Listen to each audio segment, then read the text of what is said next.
புதுச்சேரிக்கு சுற்றுலா வந்த சிவகங்கையை சேர்ந்த இளைஞர்கள் 6 பேர் அளவுக்கு அதிகமாக மது அருந்தியதால் போதை தலைக்கேறிய நிலையில் இளைஞர் காரை இயக்கிய போது கார் கட்டுப்பாட்டை இழந்து தரிகட்டு ஓடியதில் சாலையின் ஓரமாக நிறுத்தி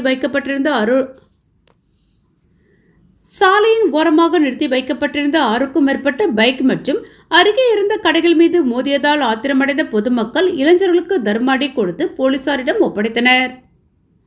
கோடை விடுமுறையை ஒட்டி புதுச்சேரிக்கு ஏராளமான சுற்றுலா பயணிகள் வருகின்றனர். அதன்படி சிவகங்கையை சேர்ந்த அருண் ஸ்டுடியோ உரிமையாளரான இவர் தனது நண்பர்களான கண்ணன், வீரமணி உள்பட 6 பேருடன் புதுச்சேரிக்கு சுற்றுலா வந்துள்ளார். இந்நிலையில் அனைவரும் வீராம்பட்டினம் கடற்கரையில் மது அருந்திவிட்டு கடற்கரையில் குளித்துள்ளனர். அப்போது அருணின் நண்பரான கண்ணன் மதுபோதையில் சாலையை நோக்கி வேகமாக விளையாட்டிற்காக ஓடிய போது எதிரே வந்த சுற்றுலா பயணி இருசக்கர வாகனத்தின் மீது நிலைத்தடுமாறி விழுந்ததில் நெத்தியில் லேசான காயம் ஏற்பட்டு ரத்தம் வந்துள்ளது.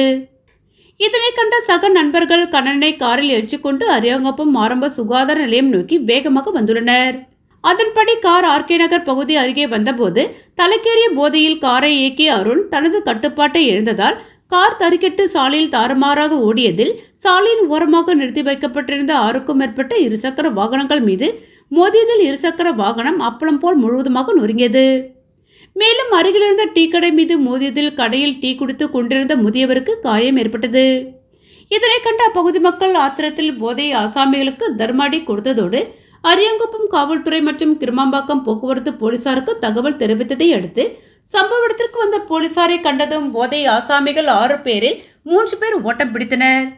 மீதமிருந்த 3 பேரை பொதுமக்கள் பிடித்து காவல்துறையிடம் ஒப்படைத்ததை தொடர்ந்து போலீசார் 3 பேரையும் மருத்துவமனைக்கு சிகிச்சைக்காக அழைத்து சென்றனர்.